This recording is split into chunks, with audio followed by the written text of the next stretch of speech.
How about this one? How often does the promise of saving money drive decisions? Now, maybe I should rephrase that.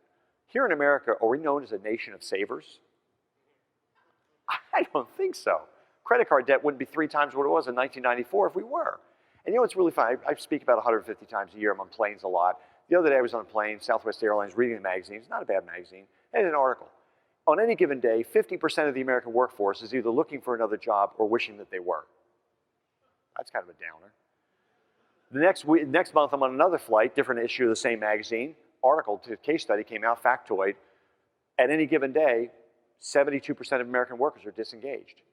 Now, my first thought is, who the heck is curating this magazine? Debbie Downer?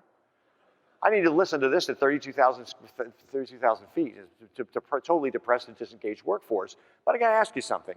If you proffer one of those big, thick proposals I gave you a picture of before, and your reward for missing your kid's soccer game or your daughter's ballerina lessons is that you'll get to save money for a guy that 72% you don't care about him and 50% of the time you hate his guts, this value proposition doesn't sing, right?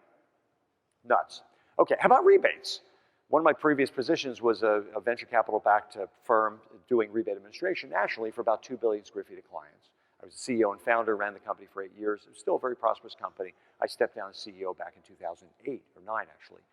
I can tell you with authority that you can throw all sorts of free money at people, but unless you actually make a business case for why they should be spending any of that money, you're out of luck. Imagine this. You walk up to a commercial real estate investor owner.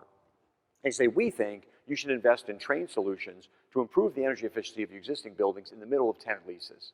Great. He says, I think that's a crappy deal. My leases are all triple net. My tenants pay the same, pay the electric. So they'd be the only beneficiary of the savings. If your retort is, but I got a utility willing to pay for half the money, let's say, great. Now it's only half as crappy a deal. I'm not going to do it. If instead you had brought superior intellect, segment-specific intellect to the table and said, you know, you have CapEx cost recovery in your leases. You can actually use OPM, other people's money, to take dollars that were otherwise wasted dollars, spending unnecessarily high electric bills, paying unnecessarily high electric bills, and you could repurpose those dollars to pay for equipment that if you don't replace it with these savings, you're going to wind up hitting your CapEx reserve. If I had more time, we'd go into more detail on that little nuance, but the fact of the matter is, rebates don't drive the bus. They shouldn't drive the bus. You don't need to be a rebate methadone addict. You got to get off the methadone and start selling value propositions because they're infinitely more interesting than how much free money some utility or program is going to throw at you.